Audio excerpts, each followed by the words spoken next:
Hi everyone, this is Anam. Welcome to PhD jobs and admission. So आज के इस video में हम सीसीएसयू यानी चौधरी चरण सिंह यूनिवर्सिटी के पीएचडी एंट्रेंस एग्जामिनेशन के लिए आज के इस सेशन में हम रिसर्च मेथोडोलॉजी के इंपॉर्टेंट एमसीक्यूज देखने जा रहे हैं। तो जैसे कि आप सभी को पता है, सीसीएसयू के पीएचडी एंट्रेंस एग्जामिनेशन के आपका एग्जामिनेशन जो स्केड्यूल है रिलीज हो चुका। आपका जो एग्जाम है आप PhD entrance examination 3rd and 4th of December को कंडक्ट करवाया जाएगा। ठीक है, यानी आज से आपके पास 10 to 12 डेज रिमेनिंग है प्रिपरेशंस के लिए। तो आपको किस तरीके से प्रिपरेशंस करना है, क्योंकि आपका जो पेपर 1 होता है वो काफी सारे यूनिट्स पर बेस्ड होता है। तो आपको किस तरीके से प्रिपरेशंस करनी है, आपको कौन सा कंटेंट फॉलो करना है, किस तरीके से इन कम से कम डेज में आपको प्रिपरेशंस करनी है, ये सारी चीजें हमारे कोर्स में हम आपको बताते हैं। तो स्क्रीन पर जो नीचे नंबर हाईलाइट हो रहा है व्हाट्सएप नंबर है ये हमारा, आपको इस नंबर पर हमें कांटेक्ट करना है। तो आज के सेशन को आपको अच्छी तरीके से देख लेना है। जो भी आपके डाउट्स है, जो भी आपके क्वेश्चंस है, आप मुझे कमेंट सेक्शन में पूछ सकते हो। तो चलिए ज्यादा टाइम वेस्ट नहीं करते हुए आज के सेशन को हम स्टार्ट करते हैं। So let's begin with the today's session. मैंने आपके साथ शेयर करा पेपर 1 आपका काफी सारे यूनिट्स पर बेस्ड रहता है, जैसे कि 7 यूनिट्स है। Research methodology, mathematical reasoning, data interpretation, ICT, communication. तो इस तरीके से आपके 7 यूनिट्स पर पेपर 1 बेस्ड होता है, जिसमें हम आपको video lectures, notes, mock test, revision MCQs, PDF, ये सारी चीजें आपको एक ही जगह पर हम प्रोवाइड करते हैं विथ मिनिमम प्राइस। ठीक है, मिनिमम प्राइस में हम आपको ज्यादा से ज्यादा चीजें प्रोवाइड करने की कोशिश करते हैं, जिससे कि आप स्क्रीन पर देख सकते हो। ये सारा कंटेंट आपको हम बायलिंगुअल लैंग्वेजेस में प्रोवाइड करते हैं, यानी Hindi as well as in English, दोनों लैंग्वेज में आपको ये कंटेंट देखने मिलेगा। और यहाँ पर इस कंटेंट की हम गारंटी देते हैं कि हम आपको इतना प्रिपेयर करवा देंगे कि आप एटलीस्ट पासिंग मार्क्स तक मार्क्स स्कोर कर सको। तो हमारे कोर्स में जो हम आपको गाइड करते रहते हैं, हमारे जो एक्सपर्ट्स होते हैं, हमारे जो टीचर्स की टीम है, वो आपको इतना गाइड करवा देते हैं कि आप एटलीस्ट पासिंग मार्क्स तक तो मार्क्स स्कोर कर सको। तो हम आपको टाइम टू टाइम प्रॉपरली सारी चीजें बताते रहते हैं, उसका आपको कोई टेंशन लेने की जरूरत नहीं है। जैसे भी आपके नोटिफिकेशंस आते हैं यूनिवर्सिटी की तरफ से, वो भी हम आपको टाइम टू टाइम बताते रहते हैं। तो याद रखना है, आपको ज्यादा से ज्यादा टाइम नहीं रहेगा आपके पास, जल्द से जल्द आपको प्रिपरेशन को स्टार्ट करना है। तो स्क्रीन पर जो नंबर नजर आ रहा है इस पर आप व्हाट्सएप के थ्रू हमें कांटेक्ट कर सकते हो, या फिर आप हमारे ऐप के थ्रू भी स्टडी मटेरियल को एक्सेस कर सकते हो, जिसके लिए लिंक मैंने आपके साथ नीचे comment section as well as description box में भी शेयर कर रखा है। So that's it and let's begin with the today's session. First question, a research report is a formal statement of. So इस क्वेश्चन में हमें पूछा जा रहा है कि रिसर्च रिपोर्ट जो होता है ये कौन सा स्टेटमेंट होता है। रिसर्च रिपोर्ट में हम क्या प्रोवाइड करते हैं, रिसर्च रिपोर्ट में आप बेसिकली क्या लिखते हो, हमें ये पूछ रहा है इस क्वेश्चन में।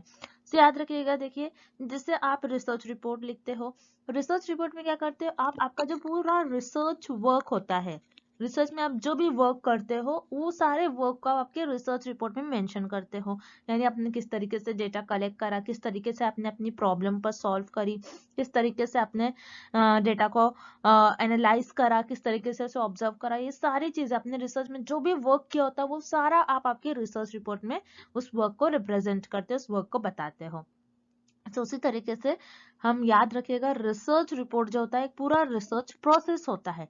जो भी आपने रिसर्च में किया होता है, किस तरीके से आपने प्रॉब्लम ले डाउन करी होती है, किस तरीके से उस पर हाइपोथेसिस ले डाउन करी होती है, कैसा आपने प्लानिंग करी होती है, वो सारी चीजें आप आपके रिसर्च रिपोर्ट में बताते हो। ना कि आपके रिसर्च रिपोर्ट में सिर्फ आप आपकी प्रॉब्लम लिखते हो, ना कि आप रिसर्च रिपोर्ट में सिर्फ ऐसा बताते हो कि किस तरीके से आपने डेटा कलेक्ट करा, और ना ही सिर्फ आप आपके रिसर्च रिपोर्ट में ऐसा बताते हो कि आपने किस तरीके से डेटा को एडिट करा, किस तरीके से अनवांटेड डेटा को आपने रिमूव करा, ऐसा भी नहीं बताते हो। बल्कि आप आपके रिसर्च रिपोर्ट में, जिसमें कि आप आपके रिसर्च का पूरा वर्क बताते हो, तो वो एक रिसर्च का प्रोसेस होता है। रिसर्च के प्रोसेस में आपने जो भी करा होता है, जिस तरीके से आपने प्रॉब्लम को ले डाउन करी होती है, उस पर किस तरीके से आपने काम करा है, किस तरीके से आपने ऑब्जर्व करा है चीजों को, किस तरीके से डेटा को एनालाइज करा है, किस तरीके से डेटा को कलेक्ट करा है, किस तरीके से सैंपल को कलेक्ट करा है, वो सारी चीजें आप आपके रिसर्च रिपोर्ट में बताते हो। सो सारे चीजों को हम कहते हैं रिसर्च प्रोसेस। तो याद रखिएगा, research report is a formal statement of research process. So आपके इस क्वेश्चन का राइट आंसर हो जाएगा option A. Next, a 2 into 2 into 2 factorial design has dash independent variables। बहुत इंपॉर्टेंट क्वेश्चन है, एग्जाम में इस टाइप के क्वेश्चन पूछे जा सकते हैं, याद रखिएगा। तो यहाँ पर हमें कौन सा फैक्टोरियल डिजाइन पूछ रहा है, 2 into 2 into 2 फैक्टोरियल डिजाइन। इसमें कितने इंडिपेंडेंट वेरिएबल हो गए हमें ये पता करना है।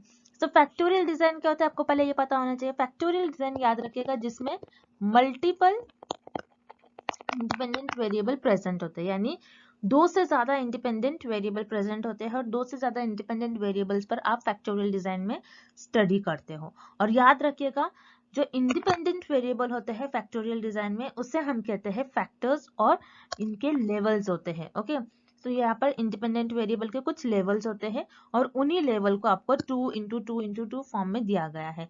तो जैसे कि आप देख रहे हो यहाँ पर 1 2 3 आपको कितने 2 दिए गए हैं 3, दैट मीन्स यहाँ पर कितने इंडिपेंडेंट वेरिएबल हो गए 3।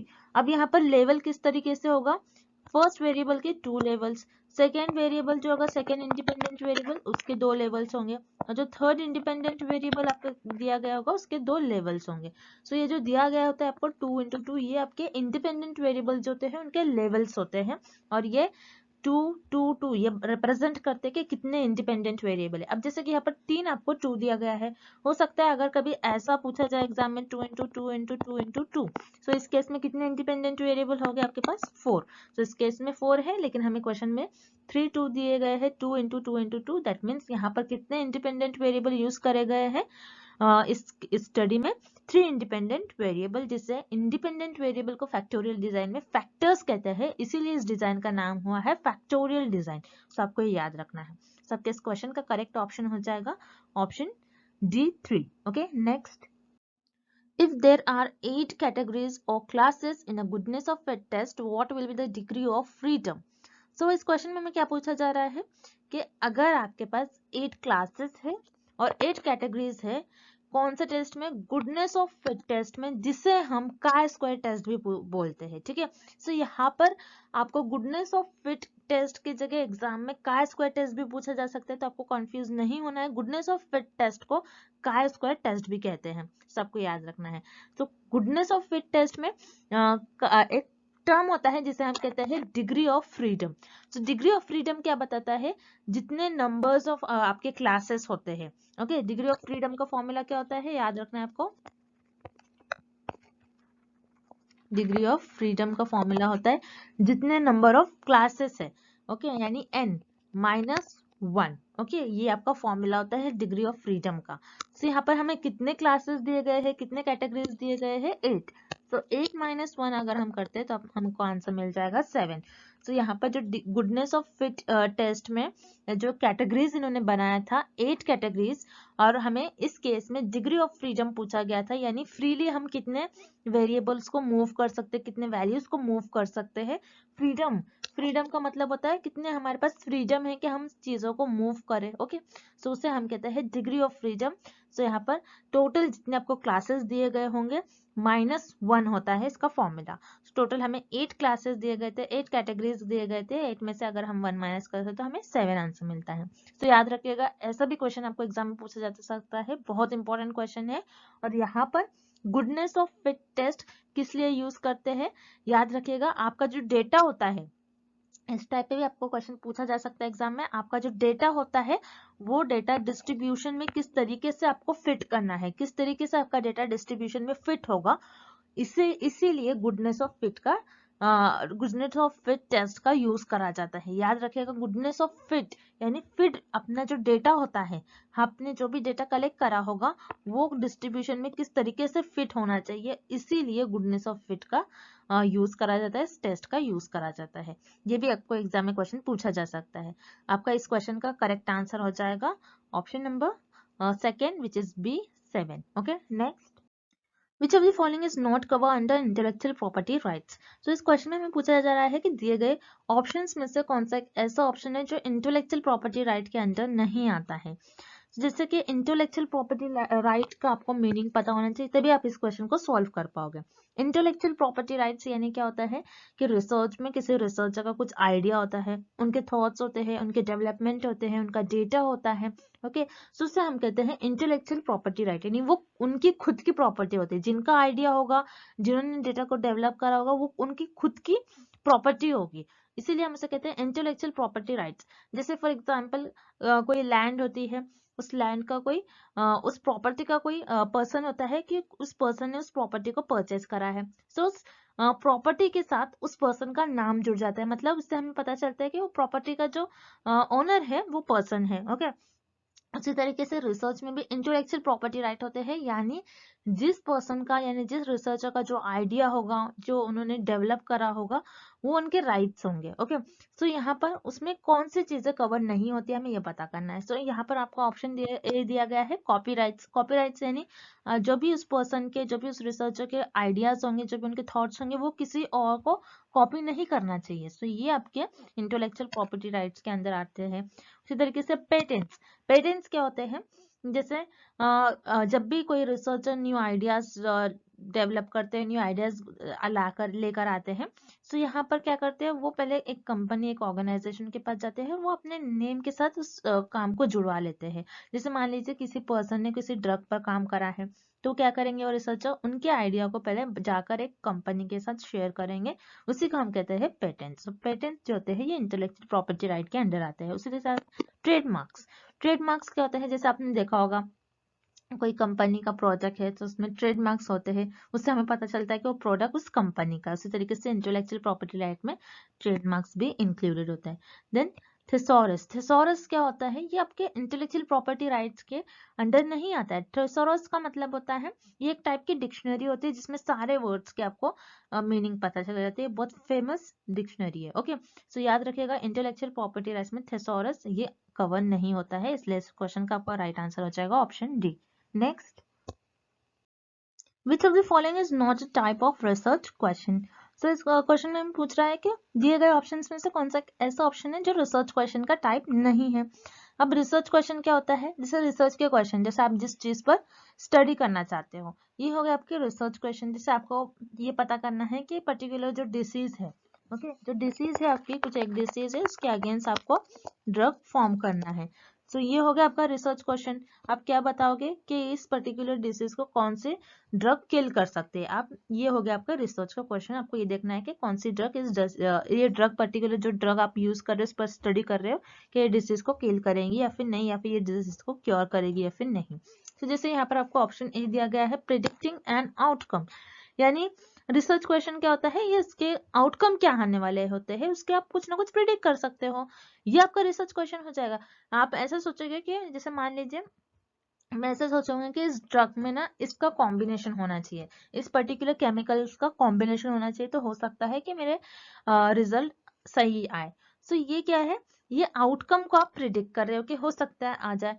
तो ये भी आपका रिसर्च क्वेश्चन होता है। उसी तरीके से हम डायरेक्टली ऑप्शन सी देखते हैं, डेवलपमेंट ऑफ गुड प्रैक्टिस, यानी आपने आपके रिसर्च में जिन जिन चीजों को लिया है, जैसे मान लीजिए आप किसी चीज पर स्टडी कर रहे हैं, आप ड्रग बनाने के बाद आप क्या करोगे, किसी पर्सन पर अप्लाई कर कर देखोगे कि वो जिस इसको ड्रग क्योर कर रही है या फिर नहीं, तो आपको किस तरीके से चीजों को यूज करना चाहिए, उसे आप कहते हैं डेवलपमेंट ऑफ गुड प्रैक्टिस। तो ये भी आपके रिसर्च का एक क्वेश्चन, एक टाइप का क्वेश्चन ही हो गया। फिर इवेल्युएटिंग ऑफ फेनोमेना, आपने जो भी फेनोमेना पर स्टडी कर रहे हो उसको किस तरीके से आप इवेल्युएट करोगे, किस तरीके से उसके बारे में आप बताओगे, तो ये भी आप रिसर्च क्वेश्चन हो गया, ये भी रिसर्च क्वेश्चन का एक टाइप हो गया। लेकिन हाइपोथेसिस आपकी रिसर्च क्वेश्चन का टाइप नहीं होता है। हाइपोथेसिस क्या होता है, एक स्टेटमेंट होता है।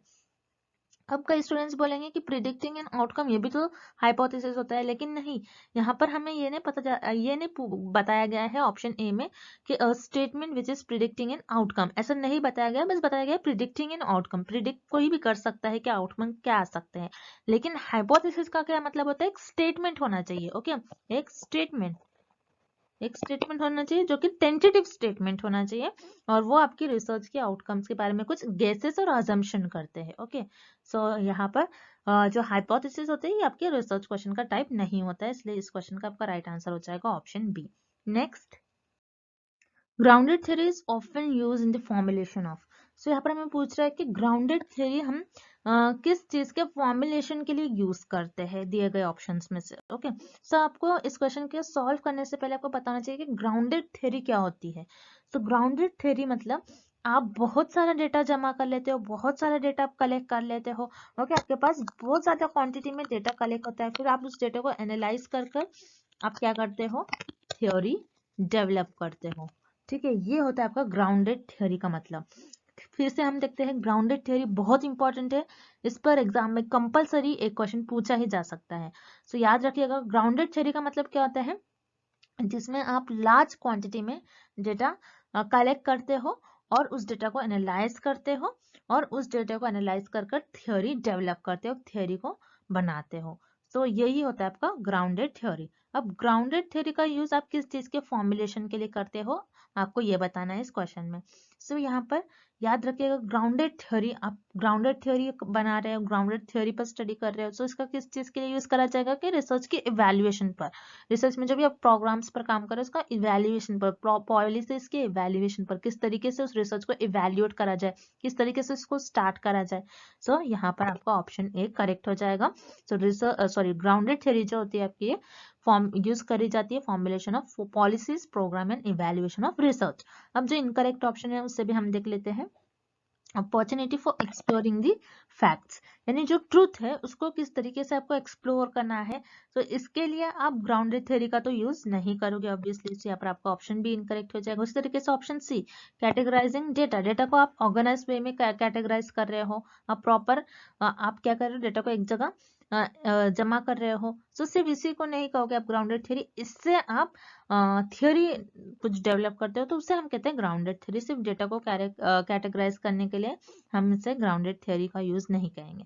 Then option D, understanding the culture, किसी कल्चर को अंडरस्टैंड करने के लिए आप ग्राउंडेड थ्योरी का यूज नहीं करोगे। सो यहाँ पर आपका ऑप्शन डी इनकरेक्ट हो जाएगा। सो इस क्वेश्चन का आपका राइट आंसर हो जाएगा option A. Next, read the statement A and B and choose the correct option. Statement A, variables can be manipulated, controlled or observed by the experimenter. Statement B, variables are not related to theoretical concepts. So इस question में हमें दो statements दिए गए हैं, statement A and statement B. अब हमें इस क्वेश्चन में बताना है कि कौन सा स्टेटमेंट करेक्ट होगा।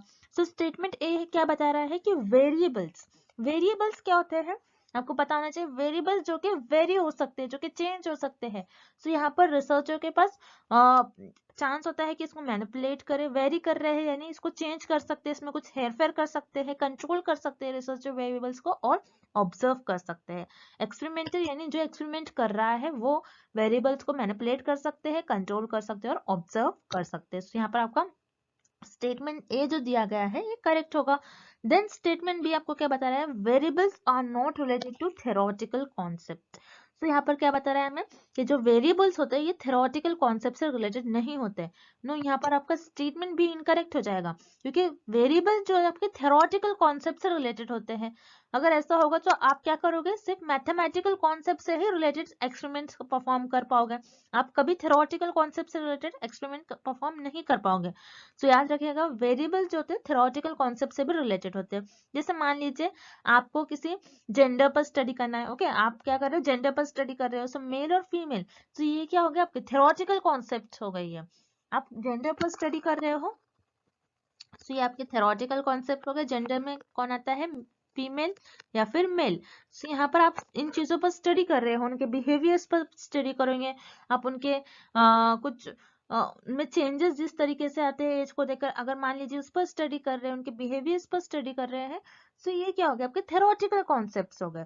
सो वेरिएबल जो होते हैं याद रखिएगा ये थ्योरेटिकल कॉन्सेप्ट से रिलेटेड होते हैं, as well as mathematical concept से भी आपके वेरिएबल्स रिलेटेड होते हैं।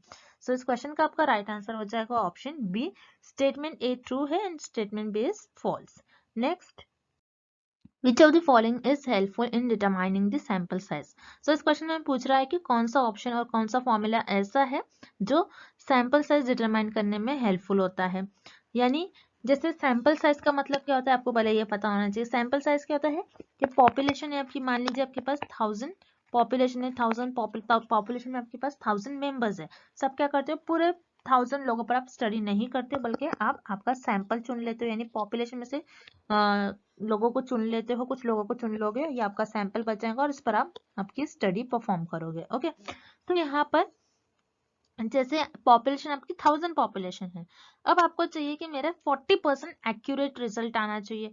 सो इस केस में कोहेरेंस फॉर्मूला ये आपको मदद करता है डिटरमाइन करने के लिए कि आपको कितना सैंपल साइज लेना चाहिए। 1000 पॉपुलेशन में है तो आपको कितना सैंपल साइज लेना चाहिए, कि आपको 250 सैंपल साइज लेना चाहिए, यानी 250 मेंबर्स को आपके सैंपल्स में आपको इंक्लूड करना चाहिए, या फिर तो ये आपके कोहेरेंस फॉर्मूला बताता है। सो याद रखिएगा, कोहेरेंस फॉर्मूला बताता है कि अगर आप चाहोगे कि इतने % आपके एक्यूरेट रिजल्ट आए तो कोहेरेंस फॉर्मूला बताता है कि आपके सैंपल के साइज कितने होने चाहिए।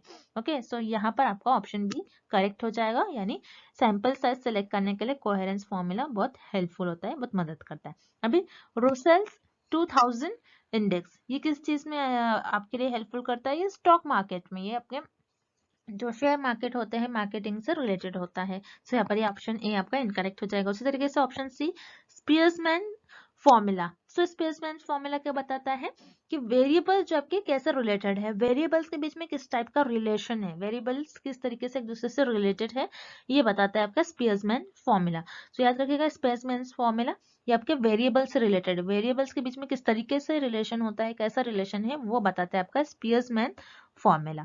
सो यहाँ पर आपका ऑप्शन सी जो है ये भी इनकरेक्ट हो जाएगा। इस क्वेश्चन का आपका राइट आंसर हो जाएगा option B, Cochran's formula. Next, qualitative research helps in the collecting data under dash more situation। सो इस क्वेश्चन में पूछा जा रहा है कि क्वालिटेटिव रिसर्च होती है जिसमें आप डेटा कलेक्ट करते हो, क्वालिटेटिव रिसर्च में जो भी डेटा आप कलेक्ट करते हो, सो वो किस सिचुएशन के अंदर आप डेटा को कलेक्ट करते हो, कि नॉर्मल सिचुएशन में या फिर एक्सपेरिमेंटल या फिर आर्टिफिशियल या फिर नेचुरल कंडीशन में, किस सिचुएशन में, किस कंडीशन में हम डेटा को कलेक्ट करते हो। जैसे क्वालिटेटिव रिसर्च में आप क्या करते हो, डिफरेंट मेथड्स यूज करके डेटा कलेक्ट करते हो। जैसे इंटरव्यू अगर आप कलेक्ट कर रहे हो तो आप क्या करते हो, एक्सपर्ट्स को आप इनवाइट करते हो। सो यहाँ पर आप क्या कर रहे हो, नेचुरल सेटिंग में आप क्या कर रहे हो, नेचुरल सेटिंग में उस एक्सपेरिमेंट में और सॉरी उस इंटरव्यू में आप क्या कर रहे हो, डेटा कलेक्ट कर रहे हो। इंटरव्यू जो होगा, आप पहले एक्सपर्ट्स को इंटरव्यू के लिए इनवाइट करते हो। सो वो इंटरव्यू आते हैं, फिर आपके क्वेश्चंस का वो रिप्लाई करते हो, तो उनके थ्रू आप क्या करते हो, डेटा कलेक्ट करते हो। उसी तरीके से ऑब्जर्वेशन रिसर्चर उस पर्टिकुलर एरिया में जाकर चीजों को ऑब्जर्व करके डेटा कलेक्ट करते हैं। ओके, सो क्वालिटेटिव रिसर्च में जो भी डेटा कलेक्ट करा जाता है ये नेचुरल सेटिंग में डेटा कलेक्ट करा जाता है। सो यहाँ पर नॉर्मल सेटिंग ये तो कुछ होगा नहीं। सो यहाँ पर आपको ऑब्वियसली ऑप्शन ए इनकरेक्ट हो जाएगा। एक्सपेरिमेंटल तो हो नहीं सकता, क्वालिटेटिव रिसर्च है। सो आपको याद रखना है, डायरेक्टली क्वालिटेटिव रिसर्च होता है ये आपके एक्सपेरिमेंट से रिलेटेड नहीं होते हैं। एंड आर्टिफिशियल, सो यहाँ पर दो ही ऑप्शन हो सकते थे, नेचुरल या फिर आर्टिफिशियल सिचुएशन।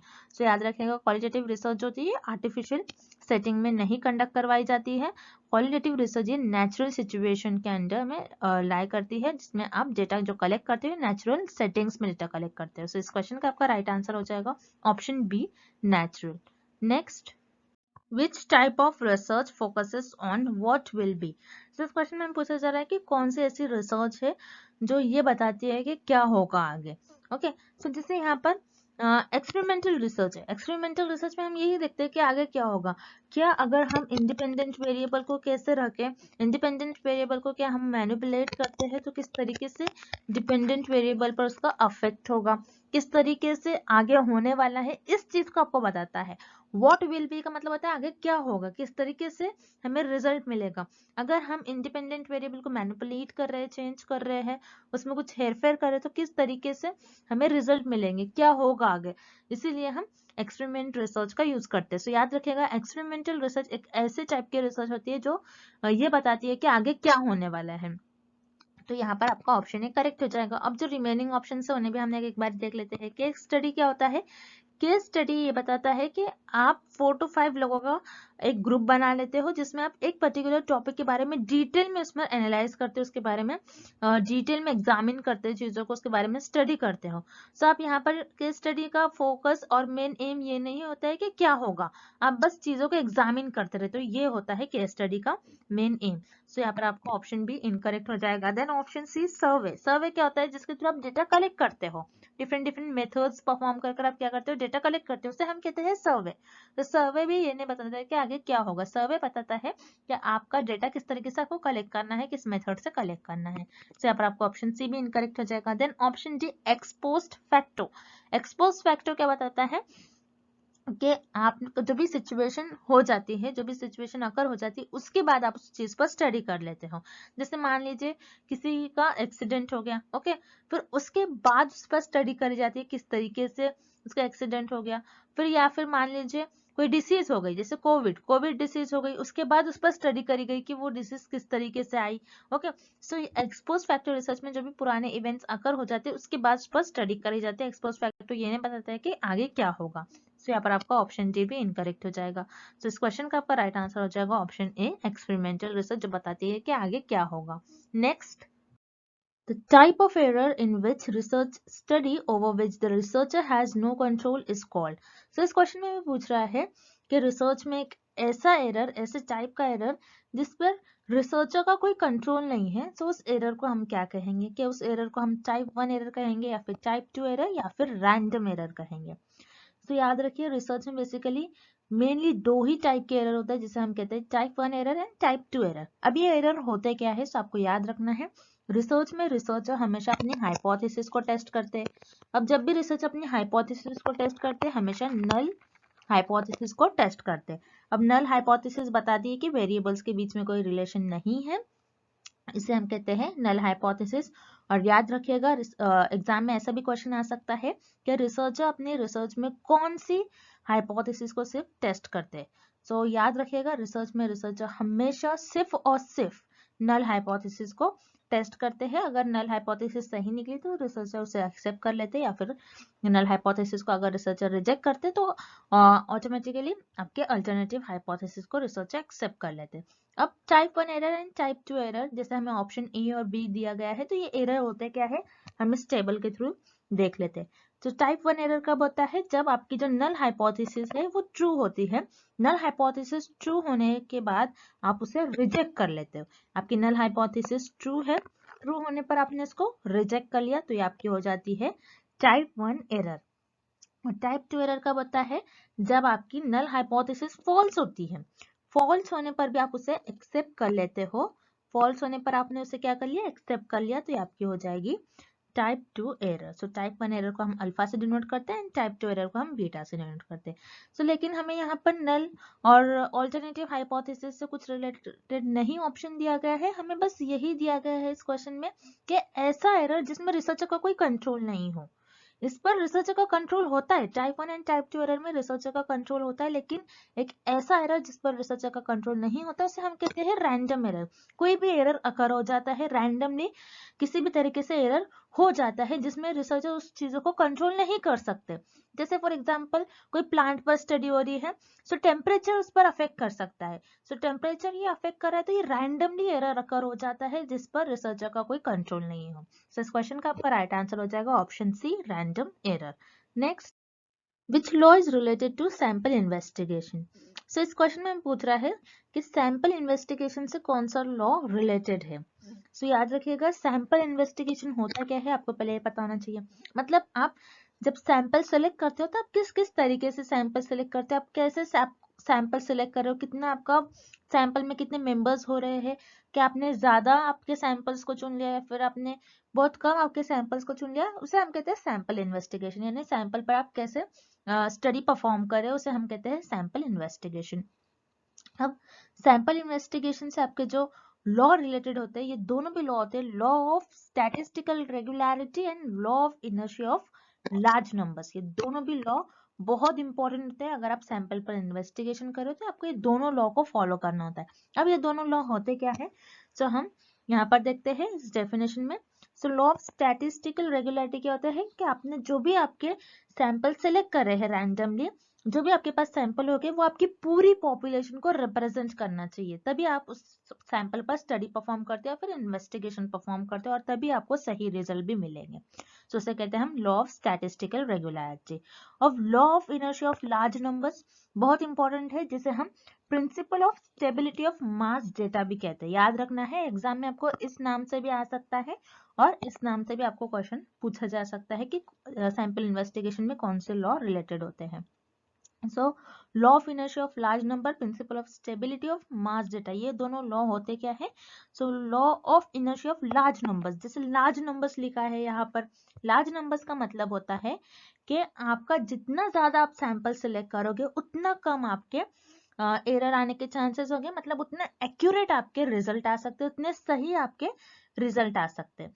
सो याद रखिएगा जब भी आप आपके सैंपल का साइज लार्ज रखोगे आपके जो रिजल्ट आएंगे उतने एक्यूरेट आएंगे, उतने सही आ सकते हैं, और इस केस में आपके जो सैम्पलिंग एरर है वो भी रिड्यूस हो जाता है। सो सैंपल इन्वेस्टिगेशन में ये दोनों भी लॉ बहुत इंपॉर्टेंट होते हैं, और ये दोनों भी लॉ सैंपल इन्वेस्टिगेशन से रिलेटेड होते हैं, इसलिए इस क्वेश्चन का आपका राइट आंसर हो जाएगा option C, both. Next, action hypothesis are based on. इस क्वेश्चन में पूछ रहा है कि एक्शन हाइपोथेसिस कौन से ऑप्शंस पर बेस्ड होंगी। अब एक्शन हाइपोथेसिस ये होती क्या है? सो एक्शन वर्ड आ रहा है, that means it is related to your action research. Okay, so action research में जैसे हम किसी भी प्रॉब्लम को सॉल्व करने के लिए कुछ इमीडिएटली उस प्रॉब्लम के अगेंस्ट एक्शन लेते हैं, इसीलिए हम उसे कहते हैं action hypothesis, sorry action research. अब एक्शन हाइपोथेसिस क्या होती है? एक्शन रिसर्च में हम जब भी प्रॉब्लम के अगेंस्ट कुछ प्रॉब्लम को सॉल्व कर रहे हैं, सो उसके अगेंस्ट कुछ हाइपोथेसिस मेट करने को हम कहते हैं एक्शन हाइपोथेसिस। अब जैसे मैंने आपको इसके पहले भी कई लेक्चर्स में बताया कि एक्शन रिसर्च आपकी टीचिंग फील्ड में ज्यादा यूज करी जाती है, एजुकेशनल फील्ड में ज्यादा यूज करी जाती है। जैसे फॉर एग्जाम्पल एक्शन रिसर्च में आप एक्शन हाइपोथेसिस कैसे बनाओगे कि मान लीजिए एक क्लास में एक टीचर है, वो बच्चों को बता रही है कि मैप को किस तरीके से रीड करना है, किस डायरेक्शन में मैप को देखना है। अब बच्चों को समझ में नहीं आ रहा है किस डायरेक्शन में आपको मैप है और मैप को रीड करना है। तो यहाँ पर टीचर क्या करेगी? इसके अगेंस्ट हाइपोथेसिस ले डाउन करेगी कि मैं और किस तरीके से बता सकती हूँ कि बच्चों को किस वे में कितना इजी मेथड होगा कि मैप को रीड करना। से यहाँ पर टीचर इमीडिएटली कुछ हाइपोथेसिस ले डाउन करेगी और उसको सॉल्व करना स्टार्ट कर देगी। सो एक्शन हाइपोथेसिस किस चीज पर बेस्ड होती है? प्रॉब्लम पर, क्योंकि एक्शन रिसर्च भी हमारी प्रॉब्लम पर ही बेस्ड होती है, जिसमें हम प्रॉब्लम को सॉल्व करते हैं। मतलब प्रॉब्लम को कुछ कॉज ऑफ अ प्रॉब्लम का क्या कॉज है, उसे हम सॉल्व करने के लिए एक्शन हाइपोथेसिस का यूज करेंगे। सो इस क्वेश्चन का आपका राइट आंसर हो जाएगा option B, cause of hypothesis. Action research में कोई थ्योरी का आप यूज नहीं करते हो, और रिसर्चर्स के एक्सपीरियंस का यूज नहीं किया जाता है, बल्कि किसी इमीडिएट प्रॉब्लम को सॉल्व करा जाता है, यानी प्रॉब्लम का हम कॉज फाइंड आउट करते हैं, और एक्शन हाइपोथेसिस इसी पर बेस्ड होती है कि प्रॉब्लम का क्या कॉज हो रहा है। Next, The snowball sampling method is useful when the universe is small and dash. इस क्वेश्चन में हम पूछ रहे हैं कि आप स्नोबॉल सैम्पलिंग मेथड जब यूज करते हो तो आप कब यूज करोगे? जब आपकी यूनिवर्स स्मॉल होती है, और क्या होती है आपकी यूनिवर्स? क्या स्कैटर्ड होती है, स्पेसिफिक होती है, जनरल होती है, या फिर कॉन्सेंट्रेटेड होती है? तो हम पहले देखते हैं कि स्नोबॉल सैम्पलिंग क्या होती है। सो स्नोबॉल सैम्पलिंग जिसमें रिसर्चर का बहुत ज्यादा इंपॉर्टेंट रोल रिसर्चर नहीं प्ले करते, यहाँ पर आपके जो रिस्पोंडेंट होते हैं ये इंपॉर्टेंट रोल प्ले करते हैं। तो यहाँ पर जैसे मान लीजिए ये रिसर्चर है, रिसर्चर को स्टडी करना है पर्टिकुलर जो सिटी है, उस सिटी में रहने वाले जो पर्सन है, कितने पर्सन ड्रग कंज्यूम करते हैं। तो जो भी ड्रग कंज्यूम करते हैं ये इजीली अपने आप को एक्सपोज नहीं करते हैं पर्सन, तो यहाँ पर रिसर्चर को उनके कुछ एक दो लोग मिल जाते हैं, और उन्हीं एक दो लोग को रिसर्चर कहते हैं कि तुम और पर्सन को और रिस्पोंडेंट को सिलेक्ट कर लो जो ड्रग कंज्यूम करते हैं, क्योंकि ये ड्रग कंज्यूम करते हैं, इनको पता होगा कि और ऐसे कौन से पर्सन है इस पर्टिकुलर सिटी में जो ड्रग कंज्यूम करते हैं, तो ये पर्सन और लोगों को सिलेक्ट कर लाएगा, फिर ये पर्सन भी और लोगों को सिलेक्ट कर लाएगा। तो यहाँ पर स्नोबॉल सैम्पलिंग में मेनली जो यूनिवर्स होती है वो बहुत स्मॉल होती है, क्योंकि इजीली लोग खुद को एक्सपोज नहीं करते कि हम ड्रग कंज्यूम करते हैं, ऐसा कोई भी नहीं करेगा, इसीलिए एक दो परसेंट रिसर्चर को मिल जाते हैं, और उन्हीं लोगों से रिसर्चर कहते हैं कि तुम और रेस्पोंडेंट को सिलेक्ट कर लाओ। तो याद रखना, स्नोबॉल सैम्पलिंग में आपकी जो यूनिवर्स होती है वो काफी स्मॉल होती है एंड स्पेसिफिक होती है, क्योंकि आप एक स्पेसिफिक टॉपिक पर ही, कुछ स्पेसिफिक लोगों पर ही आप रिसर्च कर पाओगे जो सिर्फ और सिर्फ ड्रग कंज्यूम कर रहे हैं। तो आपके जो यूनिवर्स है स्कैटर्ड नहीं होती, मतलब ज्यादा फैली हुई नहीं होती, बहुत कम होती है, सो स्कैटर तो हो नहीं सकता ऑप्शन। इसी तरीके से जर्नल भी नहीं हो सकती, आपकी स्पेसिफिक होगी, क्योंकि यहाँ पर आपके पास बहुत ज्यादा लोग नहीं है, तो यहाँ पर आपका ऑप्शन सी भी इनकरेक्ट हो गया। फिर कॉन्सेंट्रेटेड यानी बहुत ज्यादा अमाउंट में एकदम स्पेसिफिक, ये भी नहीं हो सकती है। लेकिन आपकी जो स्नोबॉल सैम्पलिंग है, स्नोबॉल सैम्पलिंग मेथड में आपकी जो यूनिवर्स होती है बहुत स्मॉल होती है और एक स्पेसिफिक होती है, इसलिए यहाँ पर आपका करेक्ट ऑप्शन हो जाएगा option B, specific. Next, when data collected is passed through one statistical method, organization, classification, tabulation, computation, etc. are called.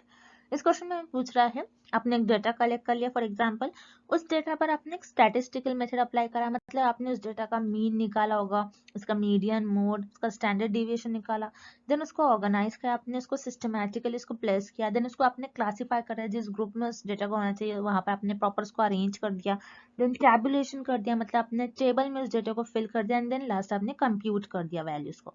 सो उसे हम क्या कहते हैं, उस डेटा को। सो याद रखना, जब भी आपके पास जो डेटा मिल रहा है आप उस पर कुछ अप्लाई कर रहे हो, जैसे स्टैटिस्टिकल मेथड, उसको ऑर्गेनाइज कर रहे हो, उसको क्लासिफाई कर रहे हो, तो उससे हम कहते हैं कोई प्रोसेस डेटा होता है, क्योंकि आप उस डेटा पर कुछ काम कर रहे हो, तो उस डेटा को बोलेंगे हम एक प्रोसेस डेटा। उसको आपने एक प्रॉपर वे में जो इन्फॉर्मेशन लग रही है आपने सिर्फ उतना ही रखा, जो अननेसेसरी इन्फॉर्मेशन उसको आपने डिलीट कर दिया, तो उसे हम कहेंगे वो एक प्रोसेस डेटा हो जाएगा। अब रॉ डेटा क्या होता है, रॉ डेटा वो होता है जो एक ओरिजिनल डेटा हो या फिर अनऑर्गेनाइज्ड डेटा हो, मतलब ऐसा डेटा जो मान लीजिए आपने सैंपल पर स्टडी परफॉर्म किया और सैंपल से आपको जो डेटा मिल रहा है आप उसे बोलोगे ओरिजिनल डेटा, क्योंकि यहाँ पर आपने उस डेटा को ना ही आपने उसका स्टैटिस्टिकल मेथड से कुछ अपने मीन मीडियन निकाला उसका, ना उसको ऑर्गेनाइज किया, ना आपने उसको क्लासीफाई किया, बस आपको एक डेटा मिल गया सैंपल से। सो वो एक ओरिजिनल डेटा अगर अनऑर्गेनाइज्ड होगा, जिसका आपने उसको कुछ ऑर्गेनाइज नहीं किया, उस पर कुछ मेथड्स ने अप्लाई किए, उसको क्लासीफाई नहीं किया, तो उसे हम कहते हैं एक रॉ डेटा। सो रॉ डेटा और अनऑर्गेनाइज्ड डेटा इस क्वेश्चन का आंसर नहीं होगा। उसी तरीके से option D is personal data. Personal data क्या होता है, जो आपका खुद का डेटा हो, जैसे मान लीजिए फॉर एग्जांपल आपका नेम, सरनेम, आपका एड्रेस, सो ये सारे आपके पर्सनल डेटा हो जाएगा। सो पर्सनल डेटा को आप ना ही उस पर आप स्टैटिस्टिकल मेथड अप्लाई कर सकते हो, ना ही उसको ऑर्गेनाइज कर सकते हो, तो यहाँ पर ऑब्वियसली आपका ऑप्शन डी भी इनकरेक्ट हो जाएगा और इस क्वेश्चन का आपका राइट आंसर हो जाएगा option B, process data. Next, questionnaire should have following number of questions. इस क्वेश्चन में पूछा जा रहा है क्वेश्चनियर जो होता है, जो कि आपका एक डेटा कलेक्शन टूल होता है, तो क्वेश्चनियर में कितने नंबर ऑफ क्वेश्चंस पॉसिबल हो सकते हैं या फिर कितने number of questions generally questionnaire में प्रेजेंट हो सकते हैं। सो याद रखिएगा, बहुत इंपॉर्टेंट क्वेश्चन है एग्जाम में। डेटा कलेक्शन टूल्स जैसे क्वेश्चनियर्स, इंटरव्यू, ऑब्जर्वेशंस, ये जो आपकी डेटा कलेक्शन टूल्स है, इन पे आपको कंपलसरी 1 और 2 क्वेश्चंस पूछे ही जाते हैं। बहुत इंपॉर्टेंट टॉपिक है, इस पर कंपलसरी आपको क्वेश्चन पूछा जा सकता है। अब क्वेश्चनियर है, क्वेश्चनियर क्या होता है, एक लिस्ट ऑफ क्वेश्चंस, जिसमें एक लिस्ट होती है, उसमें सारे रिसर्चर क्वेश्चंस प्रोवाइड कर देते हैं और रिसर्चर जो रिस्पोंडेंट्स है उस रिसर्चर के आंसर्स का रिस्पॉन्स करते हैं। सो क्वेश्चन क्या होते हैं, ये स्ट्रक्चर्ड क्वेश्चन होते हैं, रिसर्च पहले से ही इनको डिसाइड कर लेते हैं क्वेश्चंस को, और जो आपके रिस्पोंडेंट है उनको बस यहाँ पर रिस्पॉन्स करना होता है। सो याद रखिएगा, क्वेश्चनर जो होते हैं, क्वेश्चनर्स में ना 20 क्वेश्चंस होते हैं, ना 30, ना 40, मतलब क्वेश्चनर में जरूरी नहीं है कि आप सिर्फ और सिर्फ 10 ही क्वेश्चन पूछ सकते हो आपके रिस्पॉन्डेंट से, या फिर सिर्फ आप 30 क्वेश्चन पूछ सकते हो, ऐसा कोई स्पेसिफिक नंबर नहीं होता है। आपकी नीड के अकॉर्डिंग आपको चाहिए कि आपका जो सर्वे है, सर्वे में आपकी नीड के अकॉर्डिंग चाहिए, मतलब आपको ज्यादा क्वेश्चंस पूछना है, आपका जो ज्यादा डेटा आपको कलेक्ट करना है, तो आप ज्यादा क्वेश्चंस भी पूछ सकते हो, जैसे 50 पूछ लिया आपने, 100 भी पूछ सकते हो, आप 200 भी पूछ सकते हो, तो अनलिमिटेड क्वेश्चंस भी पूछ सकते हो आप आपके क्वेश्चनर्स में। तो यहाँ पर कोई आपके पास स्पेसिफिक नंबर नहीं होता है कि आपको सिर्फ 30 पूछना है, 40 पूछना है, तो आप आपके नीड के अकॉर्डिंग पूछ सकते हो। सो इस क्वेश्चन का आपका राइट आंसर हो जाएगा according to need of survey. Next, What distinguishes the experimental method from the quasi-experimental method? इस क्वेश्चन में भी पूछ रहा है कि एक्सपेरिमेंटल मेथड और क्वाजी एक्सपेरिमेंटल मेथड में डिफरेंस क्या होता है। सो बहुत इंपॉर्टेंट क्वेश्चन है ये क्वेश्चन। मैं आपको बता दूं, कई पीएचडी एंट्रेंस एग्जामिनेशन में सेम क्वेश्चन बहुत बार पूछा गया है different different PhD entrance examination में। और मैं आपको बता दूं, आपके एग्जाम में experimental method, quasi experimental method, और जैसे एक्सपेरिमेंटल मेथड्स में और एक्सपेरिमेंटल रिसर्च में आपके पास वेरिएबल्स होते हैं, इंडिपेंडेंट वेरिएबल, डिपेंडेंट वेरिएबल और मॉडरेटिंग वेरिएबल, और नेक्स्ट होता है कोफाउंडिंग वेरिएबल। सो इन वेरिएबल्स पर आपको कंपलसरी एक क्वेश्चन पूछा जाएगा और एक्सपेरिमेंटल और क्वाजी एक्सपेरिमेंटल रिसर्च से क्वेश्चन कंपलसरी पूछा जाता है। सो अब मैं बता दूं आपको, एक्सपेरिमेंटल मेथड और क्वाजी एक्सपेरिमेंटल मेथड में जो सेम चीजें होते हैं, जिनमें इन दोनों में डिफरेंस नहीं होता है, जो सिमिलर चीजें होते हैं वो होती है साइंटिफिक स्टेटस, यानी आप साइंटिफिक वे से आपकी स्टडी परफॉर्म करते हो, साइंटिफिक वे से रिसर्च करते हो, उसमें आप साइंटिफिक थियोरीज, साइंटिफिक प्रिंसिपल्स का यूज करते हो, सिस्टमैटिक मैनर में आप आपके रिसर्च परफॉर्म करते हो। उसी तरीके से option B, existence of independent variable, experimental method और क्वाजी एक्सपेरिमेंटल मेथड, ये दोनों में भी आपके इंडिपेंडेंट वेरिएबल एग्जिस्ट करते हैं, प्रेजेंट होते हैं। Next, sensitivity of the dependent variable. So experimental method और क्वाजी एक्सपेरिमेंटल मेथड में आपका जो डिपेंडेंट वेरिएबल था, आप बेसिकली इसको ऑब्जर्व करते हो, दोनों में आपका इंडिपेंडेंट एंड डिपेंडेंट वेरिएबल का रोल सेम ही प्ले होता है दोनों भी मेथड में। सो यहाँ पर आपका ऑप्शन ए, बी एंड सी तीनों भी इनकरेक्ट हो जाएगा, क्योंकि ये तीनों भी ऑप्शंस में आपको एक्सपेरिमेंटल मेथड और क्वाजी एक्सपेरिमेंटल मेथड के डिफरेंस नहीं दिए हैं, बल्कि तीनों भी ऑप्शन में इन दोनों मेथड्स की सिमिलैरिटीज आपको दी गई है। अब जो डिफरेंस होता है आपके एक्सपेरिमेंटल मेथड और क्वाजी एक्सपेरिमेंटल मेथड में, ये होता है कि आपके जो आप रैंडम असाइन करते हो पार्टिसिपेंट्स को, ये रैंडमली आप असाइन नहीं कर सकते आपके क्वाजी एक्सपेरिमेंटल मेथड में। अब जैसे कि एक्सपेरिमेंटल मेथड में आप आपके जो इंडिपेंडेंट वेरिएबल होता है इनको मैनिपुलेट करते हो, इनको रैंडमली आप असाइन करते हो, लेकिन ऐसा आप क्वाजी एक्सपेरिमेंटल मेथड में नहीं करते हो, क्योंकि क्वाजी का मतलब क्या होता है, आर्टिफिशियल। ओके, आप आर्टिफिशियली आप नेचुरल वे में इसको परफॉर्म नहीं करते हो, इसीलिए आप क्वाजी एक्सपेरिमेंटल रिसर्च में आप डायरेक्टली आपके जो पार्टिसिपेंट्स होते हैं उनको रैंडमली असाइन नहीं करते हो, ना ही आपके इंडिपेंडेंट वेरिएबल को मैनिपुलेट करते हो। तो यही डिफरेंस होता है एक्सपेरिमेंटल मेथड और क्वाजी एक्सपेरिमेंटल मेथड में। सो इस क्वेश्चन का आपका राइट आंसर हो जाएगा option D, the random assignment of participants to conditions. Next, select the wrong statement from the following. इस क्वेश्चन में हमें सैम्पलिंग से रिलेटेड कुछ स्टेटमेंट्स गिवन है और हमें फाइंड आउट करना है कि कौन सा स्टेटमेंट रॉन्ग है। सो वन बाय वन हम ऑप्शंस देखते हैं। Option A, systematic sampling select the population at regular intervals. तो सिस्टमैटिक सैम्पलिंग में क्या होता है, आप इंटरवल डिसाइड कर लेते हो। आपके मान लो कोई पॉपुलेशन है, पॉपुलेशन में से आप ये डिसाइड कर लोगे कि आपके पास बहुत लार्ज पॉपुलेशन है, उस पॉपुलेशन में से मैं हर 5th पर्सन को सिलेक्ट कर लूंगा और वो मेरा सैंपल बन जाएगा। सो यहाँ पर आप कोई इंटरवल डिसाइड कर लो कि इतने इतने नंबर्स के लोगों को, इतने इतने नंबर्स पर जो भी मेंबर्स आएंगे उनको मैं सिलेक्ट कर लूंगा। तो ये सिस्टमैटिक सैम्पलिंग में आता है और यहाँ पर आपको ऑप्शन ए करेक्ट हो जाएगा। Then option B, the population divided into various subgroups and each subgroup having a representation in a sample design is called stratified sampling. Stratified sampling में आप क्या कर लेते हो, आपकी जो पॉपुलेशन होती है, जो कि हेटेरोजेनस पॉपुलेशन होती है, आपकी पॉपुलेशन को आप सब ग्रुप्स में डिवाइड कर लेते हो, जो कि आपकी पॉपुलेशन को रिप्रेजेंट करती है, और उस ग्रुप्स में डिवाइड करने के बाद उस ग्रुप से आप सैंपल सिलेक्ट कर लेते हो और उस पर आप रिसर्च परफॉर्म करते हो। सो ये आपकी स्ट्रेटिफाइड सैम्पलिंग की डेफिनेशन हो गई। सो यहाँ पर आपका ऑप्शन बी भी करेक्ट है। Then option C, the members of population are fairly homogeneous where simple random sampling is used. Yes, यहाँ पर आपका ऑप्शन सी भी करेक्ट हो जाएगा। ऑप्शन सी ये कह रहा है हमें कि सिंपल रैंडम सैम्पलिंग में आप जो पॉपुलेशन में से मेंबर्स सिलेक्ट करते हो, तो आपकी जो पॉपुलेशन होगी उस केस में होमोजीनियस होगी। अगर आपकी पॉपुलेशन होमोजीनियस होंगे तो आप सिंपल रैंडम सैम्पलिंग मेथड का यूज करते हो और रैंडमली पॉपुलेशन में से मेंबर्स को सिलेक्ट कर लेते हो। अगर आपकी पॉपुलेशन हेट्रोजीनियस होगी तो आप स्ट्रेटिफाइड का यूज करोगे। सो यहाँ पर आपको ऑप्शन सी भी करेक्ट है। Then option D, simple random sampling is not just like drawing a number in a lottery.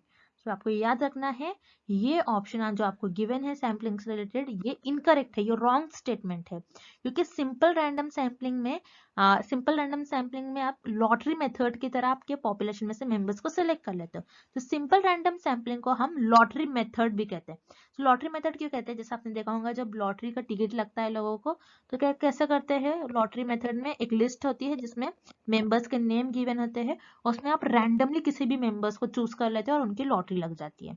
उसी तरीके से सिंपल रैंडम सैम्पलिंग में भी आप पॉपुलेशन में से मेंबर्स को डायरेक्टली सिलेक्ट करते हो, मतलब रैंडमली सिलेक्ट करते हो और उस पर स्टडी परफॉर्म करते हो आपकी। सो सिंपल रैंडम सैम्पलिंग को हम लॉटरी मेथड भी कहते हैं। दैट्स व्हाई पर आपका ऑप्शन डी जो है इनकरेक्ट है। सो यहाँ पर आपका रॉन्ग स्टेटमेंट है रिलेटेड टू सैम्पलिंग। सो यहाँ पर आपका ऑप्शन डी करेक्ट हो जाएगा। Simple random sampling is not just like drawing a number in a lottery. Next, written documents, newspapers, diaries, letter, trip description, etc. are the source of information used in. So इस question में हमें पूछ रहा है कि आपके पास कुछ written documents है, जैसे newspaper, diaries, letters, trip descriptions. तो ये सारे जो सोर्सेज है, इन सोर्सेज से आपको जो इन्फॉर्मेशन मिलेगी, आप कौन से मेथड में इन सोर्सेज की इन्फॉर्मेशन को यूज करोगे।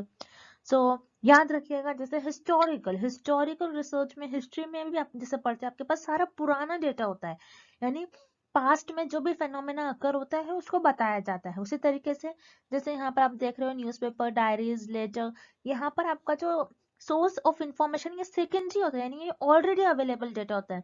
सो जो ऑलरेडी अवेलेबल डेटा होता है ये हिस्टोरिकल मेथड में आप यूज करते हो। यानी हिस्टोरिकल रिसर्च में क्या होता है, जैसे पास्ट में जो हिस्ट्री हैपेंस होती है, जैसे वर्ल्ड वॉर, इंडियन हिस्ट्री, ये सारी जो हिस्ट्री होती है सारी आपको हिस्ट्री बुक में देखने मिलती है। तो वही होता है आपका हिस्टोरिकल मेथड। हिस्टोरिकल मेथड में ऑलरेडी जो अवेलेबल सोर्सेस है उसी का यूज करा जाता है, उसको एनालाइज किया जाता है और ये देखा जाता है कि प्रेजेंट में इसका कुछ यूज होता है या फिर यूज है या फिर नहीं है। सो यहाँ पर ये जो डेटा है, ये जो सोर्सेस आपको इन्फॉर्मेशन मिल रहा है, आप ये हिस्टोरिकल मेथड में यूज करोगे। अब रिमेनिंग ऑप्शंस में हम देख लेते हैं, जैसे case study method. Case study method में क्या होता है, आप 4 to 5 पीपल का ग्रुप बना लेते हैं और एक पर्टिकुलर टॉपिक चूज कर लेते हैं, एक स्पेसिफिक टॉपिक चूज कर लेते हो और उस पर आप डिस्कशन कर लेते हो। जैसे मान लीजिए आपको कोई न्यू टॉपिक, आपको जैसे मान लीजिए आपको कोई न्यू फोन लॉन्च करना है, तो उस फोन के बारे में आप उस पर्टिकुलर ग्रुप में 4 to 5 ग्रुप में आप 4 to 5 लोगों के बीच में आप उस टॉपिक को डिस्कस करोगे।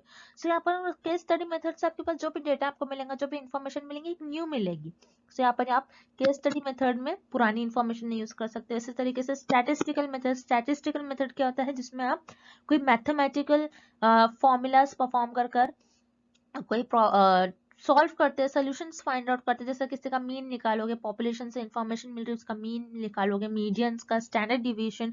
सो ये सारे आपके मैथमेटिकल से रिलेटेड टर्म्स है। सो स्टैटिस्टिकल मेथड में भी आप न्यू इंफॉर्मेशन जनरेट करते हो। यहाँ पर आपका ऑप्शन सी इनकरेक्ट हो जाएगा। उसी तरीके से ऑप्शन डी इवैल्यूएशनरी मेथड। इवैल्यूएशनरी मेथड क्या होता है, जिसमें लिविंग ऑर्गेनिजम्स के बारे में स्टडी की जाती है, उनके जो भी प्रॉब्लम्स होते हैं उनको सॉल्व करने के लिए इवैल्यूएशनरी मेथड का यूज करा जाता है। जैसे जीन्स हो गए, ऑफस्प्रिंग्स, जीन्स, पेरेंट्स से कुछ प्रॉब्लम आ रही है, सो ये सारी चीजें जो होती है ये इवोल्यूशनरी मेथड में यूज करी जाती है। ज्यादा करके बायोलॉजी फील्ड से ज्यादातर रिलेटेड होती है। सो यहाँ पर हम प्रॉब्लम्स को सॉल्व करते हैं। सो ऑब्वियसली यहाँ पर आपका ऑप्शन डी इनकरेक्ट हो जाएगा और इस क्वेश्चन का आपका राइट आंसर हो जाएगा option A, historical method. And dash is the way to solve the research problem in a systematic way. इस क्वेश्चन में हमें पूछ रहा है कि हमें दिए गए ऑप्शन में से कौन सा एक ऐसा ऑप्शन है जिसमें हम हमारी जो रिसर्च की प्रॉब्लम होती है उसे हम एक सिस्टमैटिक वे में सॉल्व करते हैं।